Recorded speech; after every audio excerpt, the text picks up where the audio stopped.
Welcome to the Mohammad Alam Podcast. I'm so glad for you to be here. This is a podcast I've just started to uncover the stories of creatives, their struggles, their journeys, philosophy, all the good stuff.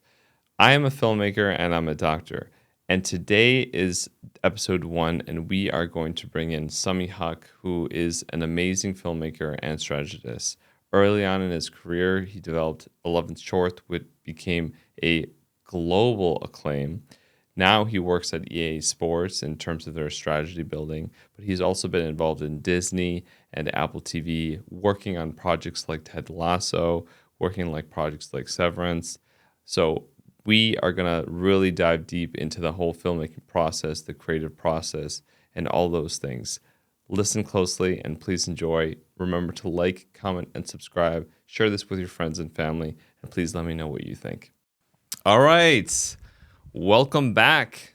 Podcast number 1, the Mohammad Alam Podcast. And we have a special guest for, number 1 here, a dear friend that we met many years ago, actually, Sami Haque. Thank you. So actually we met on Among Us. That's right. We met during COVID times. That was through, what was it, like an online WhatsApp group?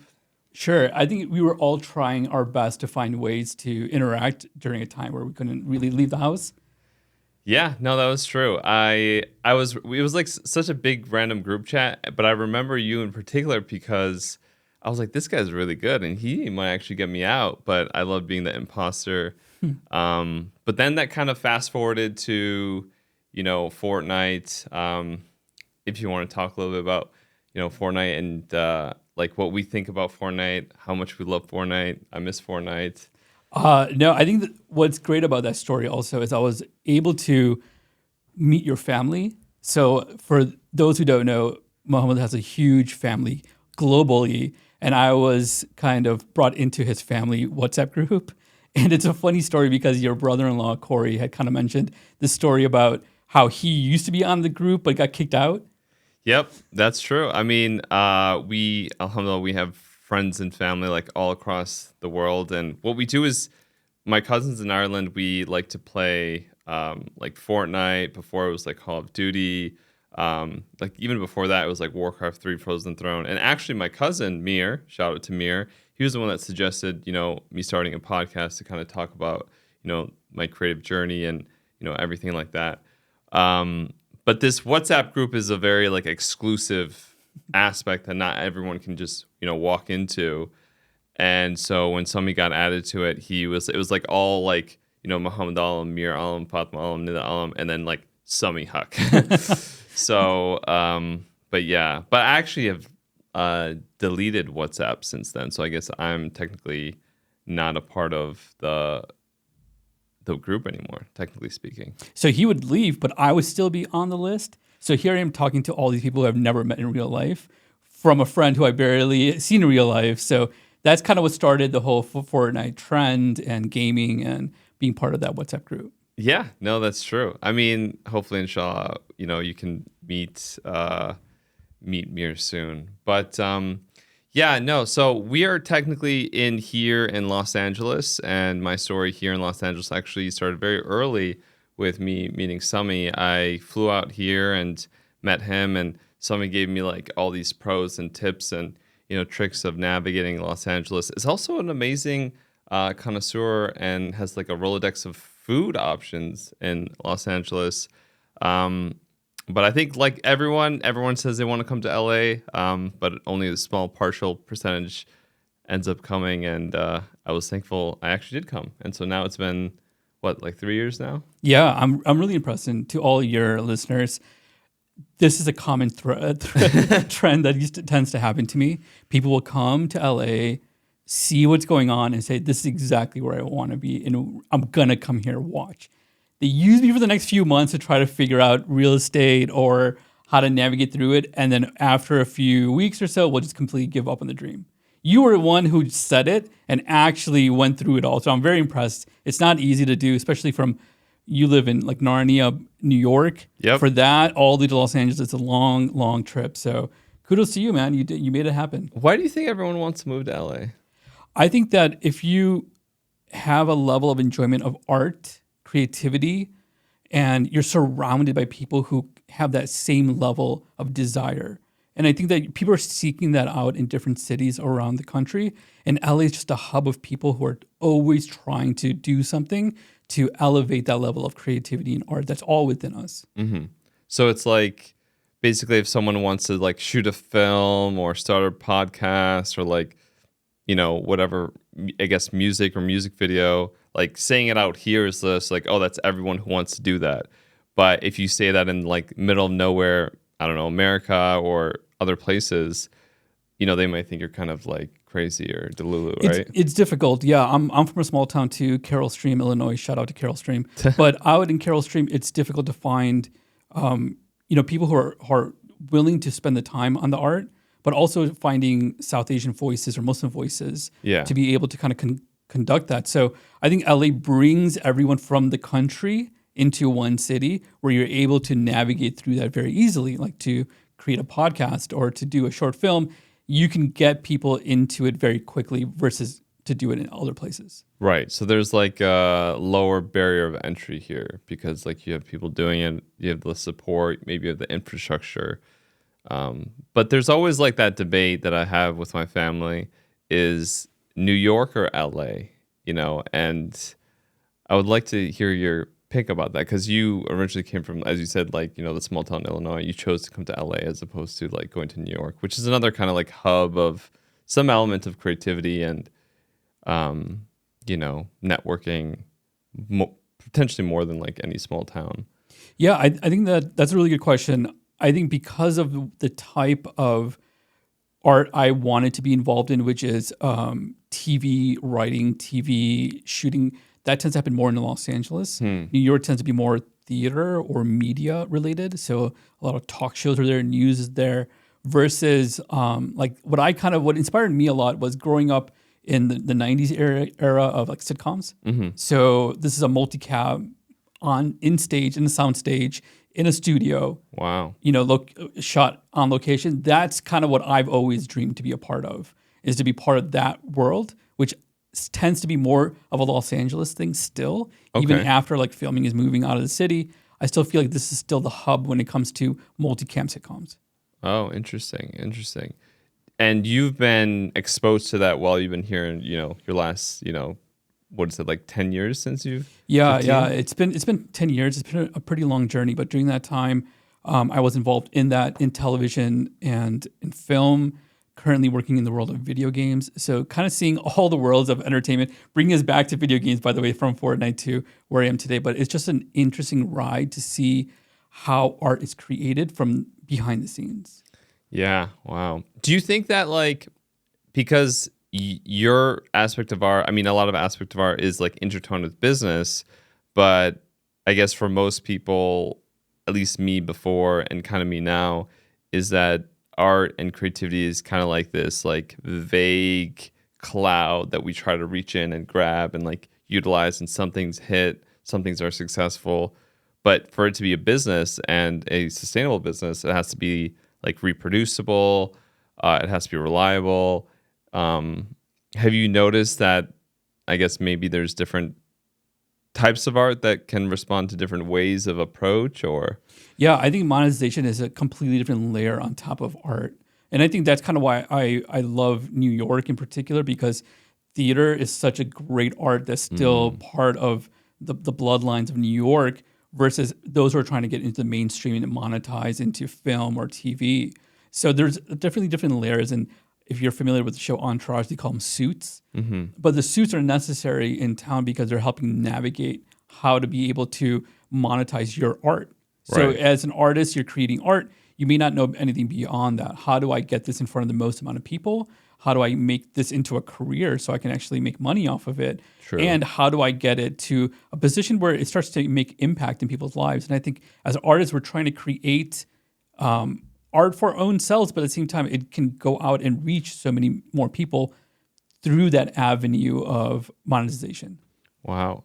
And do you think that, like, if you were to choose to be, maybe I think I know the answer, But if you were to choose to be an amazing like artist, but a terrible businessman, but like an amazing businessman, but a terrible artist, which one would you choose? That's a really good question. Honestly, I would default into being a better artist. Oh, Yeah, and I feel that way simply because in its rawest natural form, that's who we are and that's what we create. What we do at home and scribble and write poems, that's us expressing ourselves. And I think that's the most important thing to you. If you want to turn that into a career, I think that's the next step into getting it monetized. But really, the art lives within you. So, I mean, there's people here who have multi-million-dollar careers creating art. And there's people that I know personally who are back home in like Chicago who are some of the greatest artists just drawing for their own selves. right. Yeah. I think that is something definitely I'm like kind of struggling with. But I guess most, I guess it's such a common thing. The struggling artist or like the homeless artist or like the starving artist, I think that's what it's called, is because they could be really good with art, but maybe that side of their brain or that side of their mind is detached with how do you make it like monetized? How do you sell it? And I think sometimes people may even get like a little bit offended to cater their art into, like let's say if they get commissioned work or whatnot. Because what's interesting is that like in the commercial space is like relatively lucrative. Like you get hired by XYZ, whatever brand it is. They'll give a lot of these DPs, director of photographies, cinematographers, directors, a lot of money. They could even be potentially Oscar award-winning directors. But if you translate that then to like short films, which like makes no money and like no one says is like worth value, it's like, it's a really interesting kind of dichotomy there. Yeah, I think it's that fear of stepping out of your comfort zone or being able to share art. Oftentimes people will do fantastic work, but are very shy to allow people to see it or digest it because they'll have their own opinion about it, and that might defer them in their own thought process. But I think there's a hump to get over, and I think it's difficult for any individual, especially South Asians, where we're trying to make a career out of it because it's always a hobby. Because we tend to be, whatever we're doing as a 9 to 5, but this is something I do on the side. Right. But that level of this is what I do on the side versus this is what I want to do for a living, that's a large avenue to kind of a hump to get over because you don't know where that goes. So it really takes this element of I'm ready and prepared to take that step forward, much like how you did to move to Los Angeles. Yeah. It does take a step to go forward, and it's a difficult step. And I think that most South Asians can attest. It's hard to explain what that means to your parents or your family members, your friends. And it's always easier to take the more simple route and to just work the job, make the money, come home, and then have your fun. Yeah. Get married, have the kids, and then that's it. And I just wonder, why do you think it's so ingrained in South Asians to be like the doctor, lawyer, engineer, maybe some of those STEM jobs? Because like, Pakistanis, Indians, South Asians, they're really creative, right? Like you go to those countries, like their buses are completely bedazzled, which you never see anywhere in the world. Like it's like the biggest manufacturer for textiles in the world. Their weddings are, extravagant. So you can see like creativity spewing, their art form, their music, Bollywood. So it's not like the origin potentially of these countries of, these, immigrants or citizens or natives are devoid of art. But when they come here, it's like art is like a, big no-no.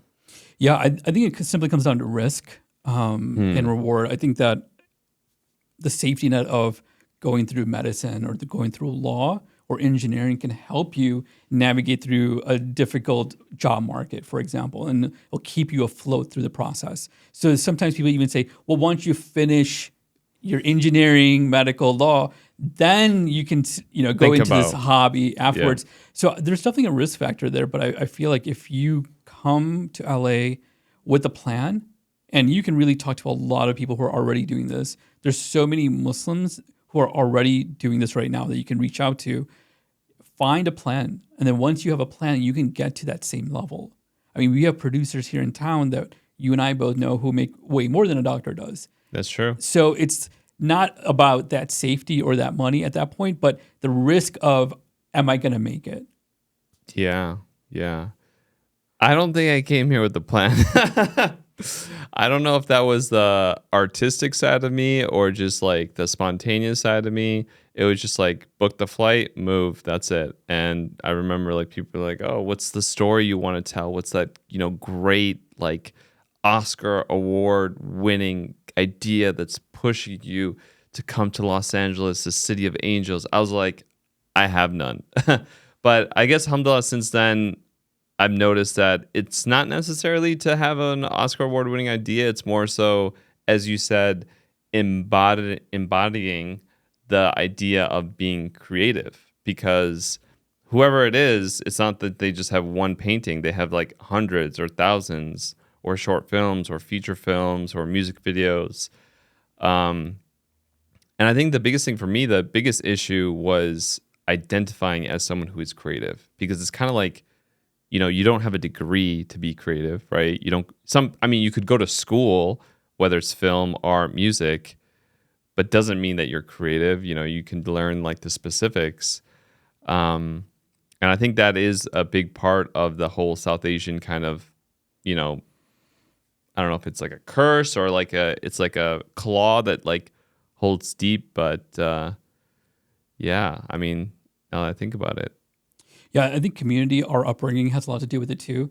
Those who are born and raised in Los Angeles have a little bit of a different version of it. They're around it a lot more than, for example, being in the Midwest and being a part of it. That might have been motion. Oh, okay. Related. Yeah, 1 second. Yeah. There we go. We're back. Sorry. Yeah, and it just could be just your own experience. Like if you have, for example, a parent that believes in the arts, it can make that so much easier, your path forward, versus those who may not believe in it as well. So there's so much to navigate through that. It's not easy. I'm not going to pretend like it is. But I'm hoping that now that we start to see a little bit more Muslim voices on TV, it makes it a little bit more understandable that this is possible. Right. Like we're inching towards an area where we can create our own voice that doesn't need to follow a certain standard of Hollywood version of Muslims. We can be our own unique self. Yeah, and do you think that like because Hollywood, and I guess if you define Hollywood as like, the industry that is kind of ruled by these studios like Warner Brothers, Lionsgate, Paramount, things like that, Universal, and they're the ones that dictate what happens, right? They're the ones that dictate. So I guess if you want to get into that, you kind of have to play by their rules, or, because I mean, one of the things that, people always say is like, sometimes when you come to Hollywood or Los Angeles, like you lose your soul, or you have to sell your soul to like the devil in order to like succeed. But obviously, God forbid, like that's not what we're suggesting or the route.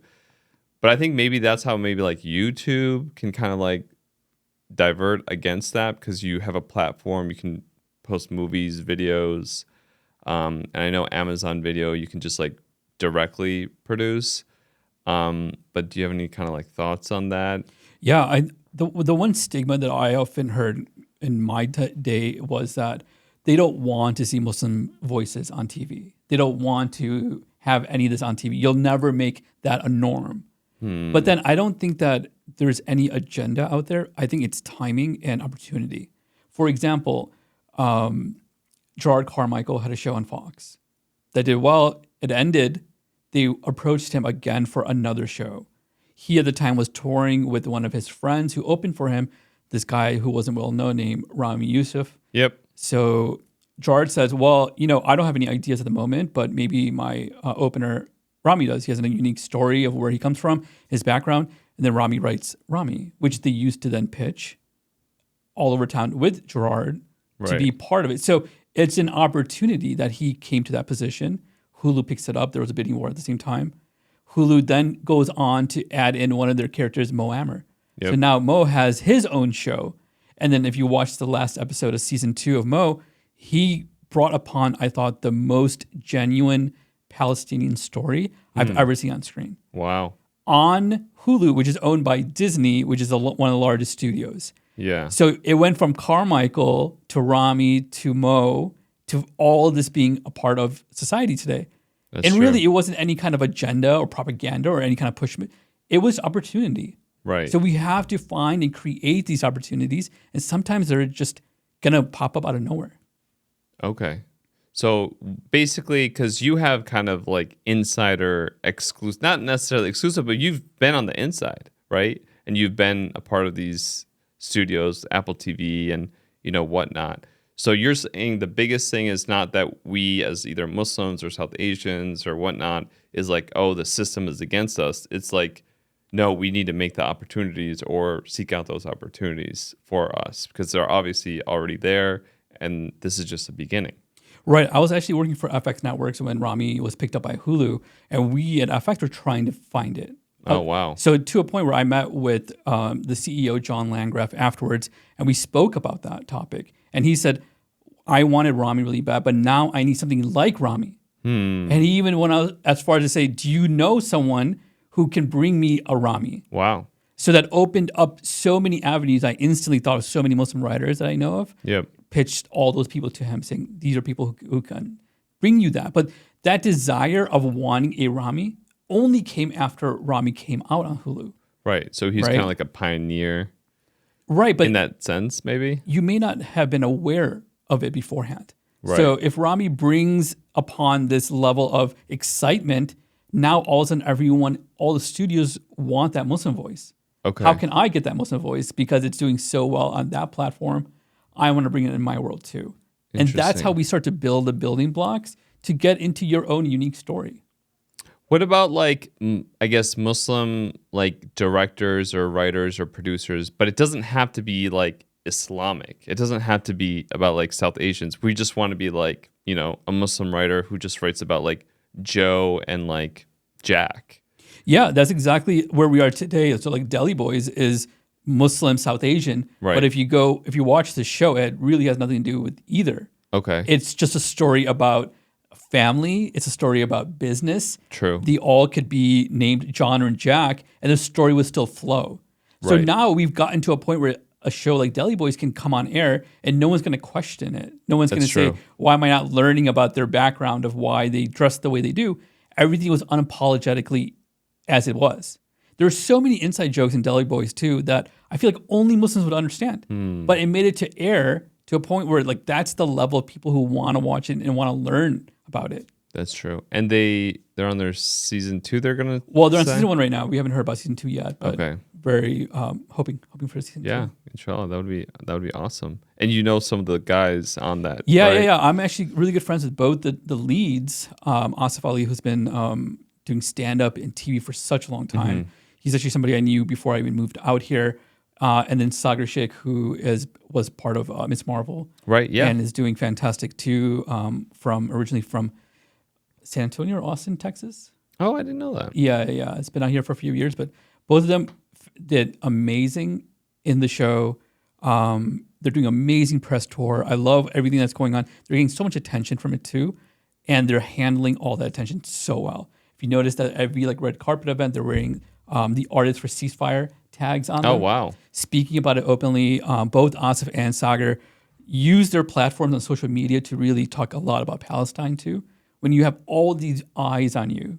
So I think that, for artists who are trying to stay true to who you are, it's possible, right? Like they're at the Disney upfronts in New York, but then they're talking about the ceasefire and the genocide in Palestine.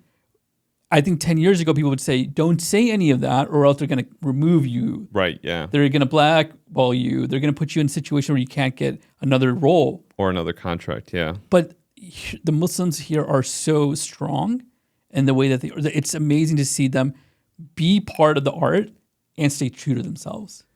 Do you think it's required to like be that activist as a Muslim, at least in like the public sphere? Or what if you because obviously like there's different kind of shades of, being Muslim and, you could just do the basic expectations.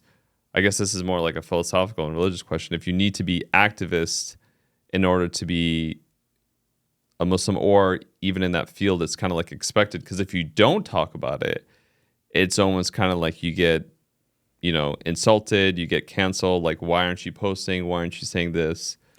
Yeah, I look, it's very tricky. It's very nuanced, and I think it's very individual. Some people might feel a little bit more comfortable about just plastering it all over and accepting the fact that there's going to be hate comments in there. There's others who are trying to navigate it through their own PR. They have a team of people around them who are kind of making influence on what they can and cannot say, or how to do it strategically. I'm not here to really tell anyone how to do it. I've seen so many great Muslim artists and their comment sections be completely like blasting them. Oh, yikes. I'm going to unfollow you. I can't believe I supported you. Look, it's not an easy thing to navigate. I think it's an opportunity, though. And if you choose to take that route, you definitely have that ability. And I don't think that in LA or in the creative arts, you're going to lose having a stance. Personally, I don't feel that way. But, not everyone's comfortable or have that level of comfort. Right, yeah. Because it's like because someone's going to get offended. Always. That's the problem, yeah, right? I just don't read the comments is what I tell people. Don't read the comments. Just there's create no the art, comments upload the art. Just don't read the activated in comments. this. So don't read the comments, speak your mind, be a creative, identify as a creative maybe, and, seek your opportunities. So that's so far, we've accumulated our little laundry list of advice from Sami. And do you think that what's next for like South Asians in kind of the art world, whether it's the film industry? Are you hoping, I'm hoping, maybe me, inshallah, the next like Christopher Nolan, the next Quentin Tarantino? Because all these guys, these artists, these directors, producers, even actors, they're kind of like getting older and older and older, and they're kind of potentially in some ways slowing down. Like I think Quentin Tarantino has his final movie left. So we're going to need the next, XYZ. And now we've been more of a consumption of like an audience, right? Like we're constantly consuming with our phones. Our phones are getting thinner. Screens are getting bigger. So I guess if you could predict anyone listening here, just for my knowledge, like where should I look forward? Where should I look to if I want to get into this industry? Yeah, I mean, the avenues of getting in are vast. And I think that it's even easier today than it was ever before, because now everyone's a superstar. You have the ability to take a camera, create your own content. Look at how many people created YouTube channels that turned into TV shows. Like Issa Rae is a really good example too. Just constantly working on your craft. Someone's going to come across and say, this is the person that gets the vibe. They get what we're trying to sell and connect you to that. That's true. That industry. And to kind of talk about a little bit, what do you think, what I feel will be the future for like South Asian Muslims? There's always this thought of like should be normalized. We're American. We have our own struggles that doesn't need to detail through our own ethnicity. Like you brought up Delhi Boys, for example. But I would love for us to start to share our stories more at a very high level. So we talk about like our own South Asian stories, right? The Mughal Empire, partition that happened. There's so much history that we have that we can tell at a Quentin Tarantino level. True. Like I would love for those stories, like if we had a story against, India and the British, kind of like Inglourious Bastards. Or like Django Unchained. Exactly. So I feel like the future will bring our stories, but at a very high level, not just the old, typical slave stories that we talk about often, where it's just, this is the negativity that happened. I want to turn our stories into something powerful, like superhero stories can come from South Asian. I always thought about like the Quran has so many great stories. True. Our prophets had such great stories. Yeah. So those can also turn into Hollywood stories that everyone can share. And how would that be with like Dawah? Talk about these Muslim stories projecting, because we've had such a robust history of how we got to where we are that I don't think the West has seen yet. So why are we telling those stories and getting those levels? And I'd love for that to happen. I'd love there to be like a Nolan level Muslim director named Muhammad who can really get us there. But I think that it's such a great moment for Muslims in Hollywood right now. And if you're listening to this, we need you to come help us and to get the story out there. Yeah, I think that's really important. But like, wouldn't you say like kind of Bollywood or Lollywood is kind of already doing some aspect of that, but it's just only kind of catered towards like the South Asian? Because there's a lot of movies that were about like the empire and like old India and things like that. They're just not Americanized. Right. I mean, look, the biggest star in the world, Shah Rukh Khan, was at the Met Gala recently, True. and no one really understood who or what he is. Like, it got to a point where people were like, I hope you know this is the most powerful artist there is in the world. Yeah. But a lot of people don't know that, and there's such opportunity there. Right. It's missed opportunity. Bringing those levels, like one of my favorite films that came out of India recently was RRR, which was a huge hit in America. But that's because it took that level on. Like, why aren't we distributing our stories out to that level? Or why aren't we creating it here and telling it from our own lens?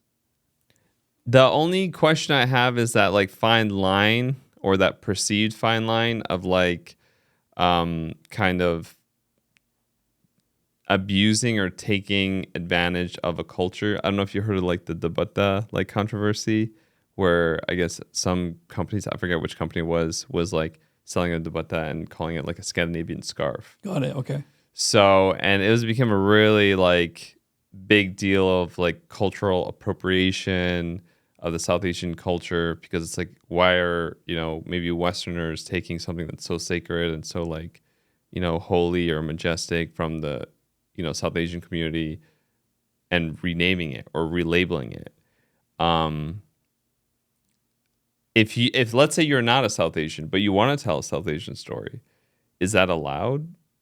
I think anything's allowed. I would love for you to have, in that situation, I'd love for you to hire Indian writers, or like South Asian writers. Okay. South Asian consulting producers.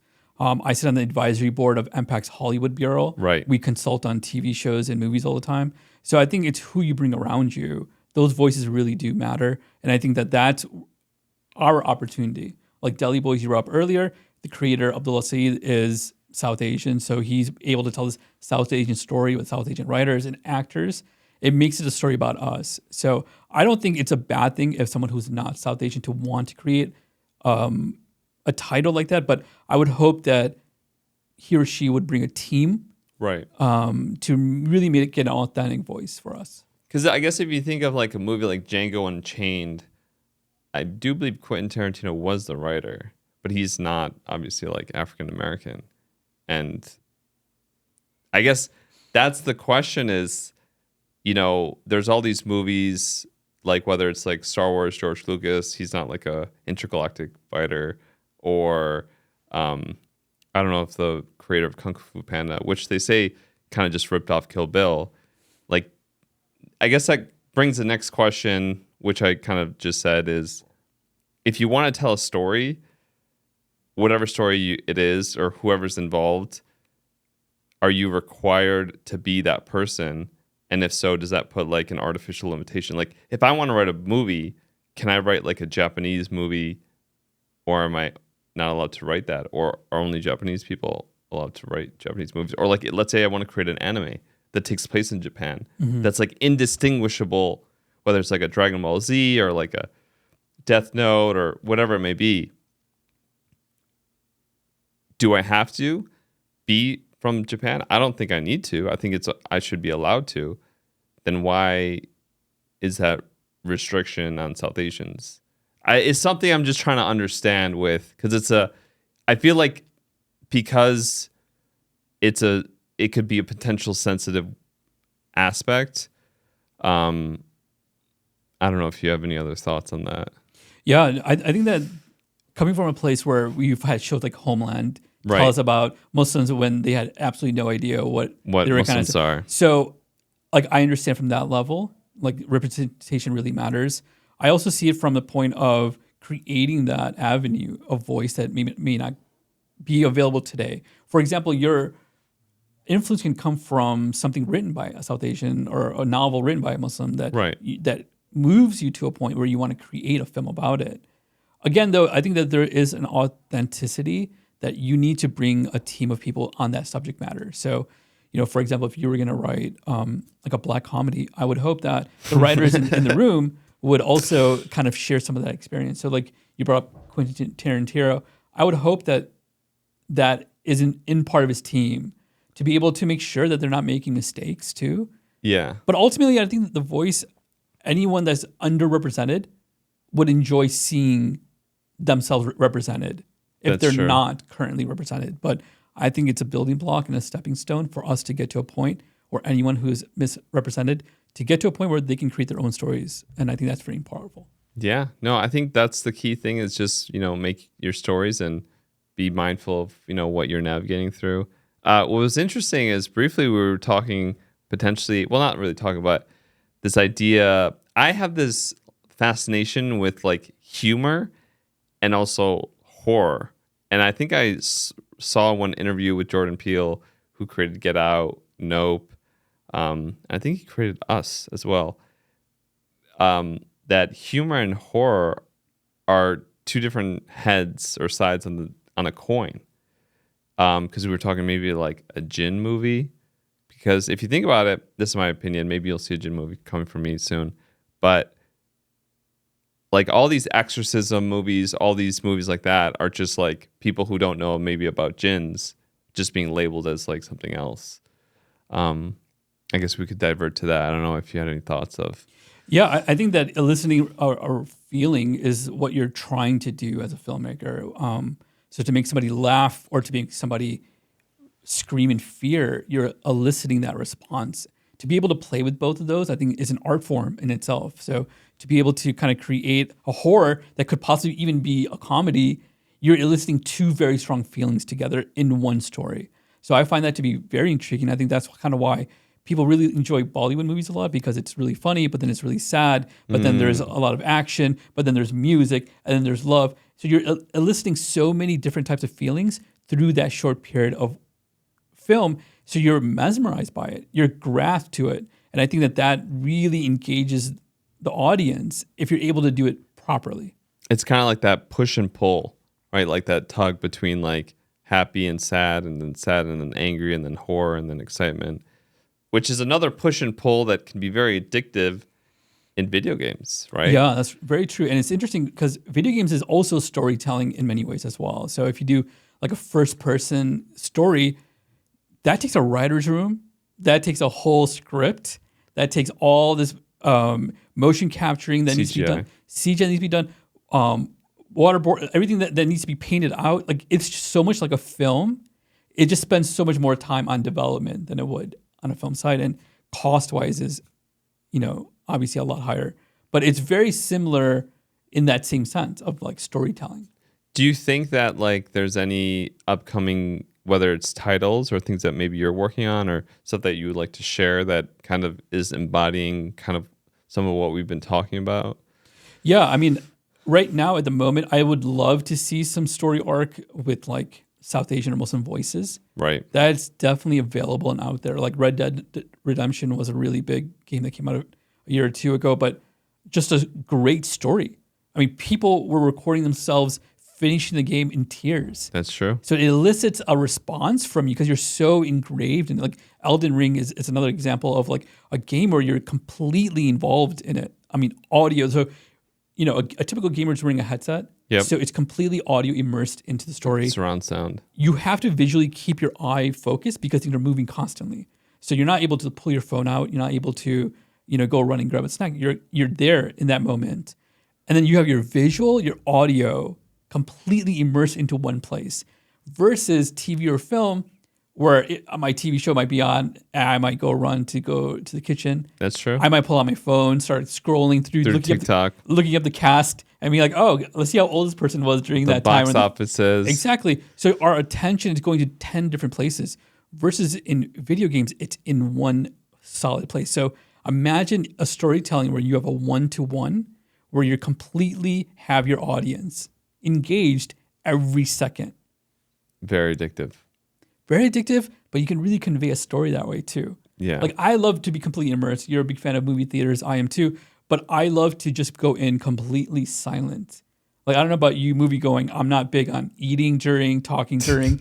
I actually tend to go to movie theaters alone just to not deal with any of that stuff because I want to be fully immersed in the story. Well, I will say I used to go to the movie theaters a lot alone. Wasn't because of that, just because it was just sometimes coordinating with friends and whatnot. But now, alhamdulillah, my wife Chani, I drag her to the movies, and I said you can fall asleep, And I don't know, maybe it's just a culture that I was kind of growing up with my father. There's always a big Coca-Cola icy. There's always popcorn, and then plus or minus nachos or mozzarella sticks. Not the healthiest diet, but it just really, creates an excitement. But it's kind of like VR, right? What you're saying is like being fully immersive and being, entrapped. And I don't know if you want to talk about your glasses here that you popped up right before we were showing. These are the Ray-Ban Metas. Yeah, I tend to bring this along with me on any kind of journey just to kind of record. I'm big, I don't know if anyone else out there is, I'm really big on recording just life in any scenario. So family, events, and I don't do anything with it besides just collect it. Just collect videos and photos. Terabytes and terabytes of Yeah, and it's amazing. I've been doing this for such a long time that if you've known me for at least 15, 20 years, I have so many photos and videos of you. Like that is true. There's most of it. I do remember there's a video or a picture of me eating a Hi-Ho cheeseburger in Santa Monica Pier like 3 years ago. I was very excited about that time. Yeah, and I took that photo to not only capture the moment of you being there, but that was the same day we spoke about you possibly moved to LA. Oh yeah. So that photo is the photo that brought... It's like proof. So isn't that like so nice to have that moment, like capture that moment forever? Yeah, I mean that's one way of seeing it. For me, I feel like I have issues with screens. I have issues with like not necessarily like addiction, but like sometimes there's like no limit. Then I would feel compelled to like capture everything. I always think like if I could just like live without my cell phone, like I would be happier.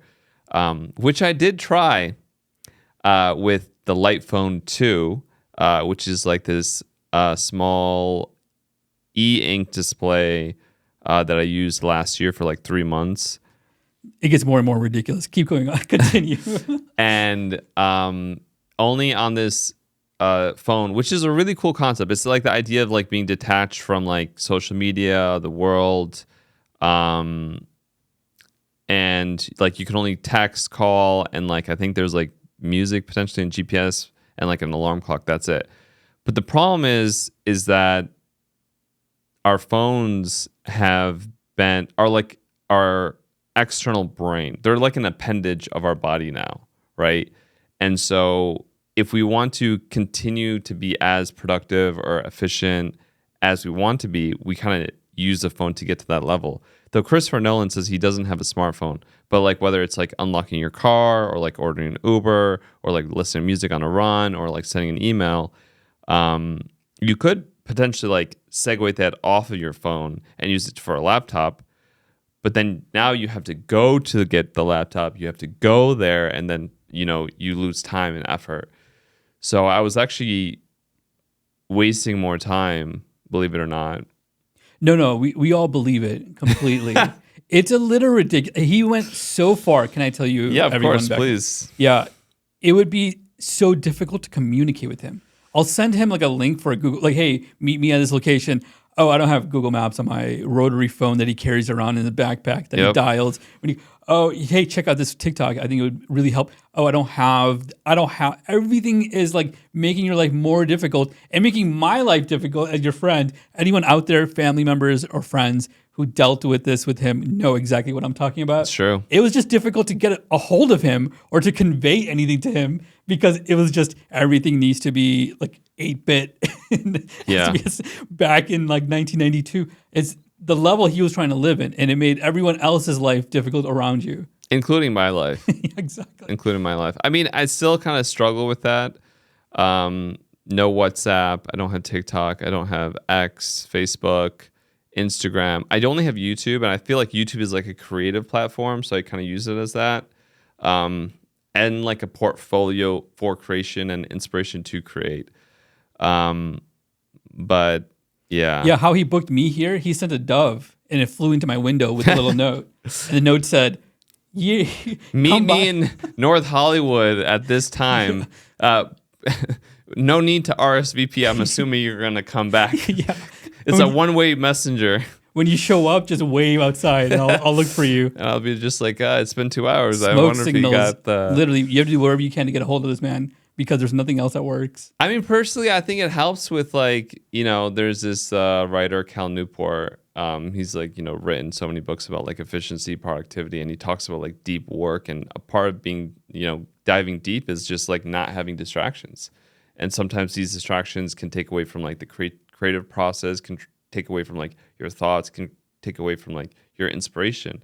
So that's kind of the lens that I look through this avenue. But yeah, I guess as we kind of wind down, if there are any other tips or tricks you have for our audience, amazing to have you here and, give us your insight and, inshallah everything goes well and we can see you writing, directing, editing. I love all of it. All of it. I mean, my biggest mission is just to get our authentic voices on screen. So if I can even sweep up the area where that happens, I would consider myself like that as a success. So I'd love for that. And my only last point would be, like 10 years ago, it was difficult to get anything anywhere. Like for you to write something and for an agent to see you or for casting to see your work. Today, we have the power of the internet and the power of AI to help navigate through all of that. So if you don't know where you are or how to get to where you want to, just use these tools that you have and create that path. That path will take you to where you want to be. And as long as you have this passion for your art, you'll get your art to the next level. It's a risk willing to take. It's a risk willing to take. For all the South Asian moms and dads and uncles and grandparents that inshallah will be listening, and inshallah there's, barakah on this. It's a path. It's a risk willing to take. Thank you so much for tuning into the Mohammad Alam Podcast, episode number 1. You could follow Sami on all social media. Sami Haque, SamiHaque on all formats. Send me a message. I'd love to connect with you. And inshallah, you will see him soon in all Hollywood films and whatnot. And I hope not, but I would love to be a fan. I would love to be a fan. All right. Thank you so much. See you soon.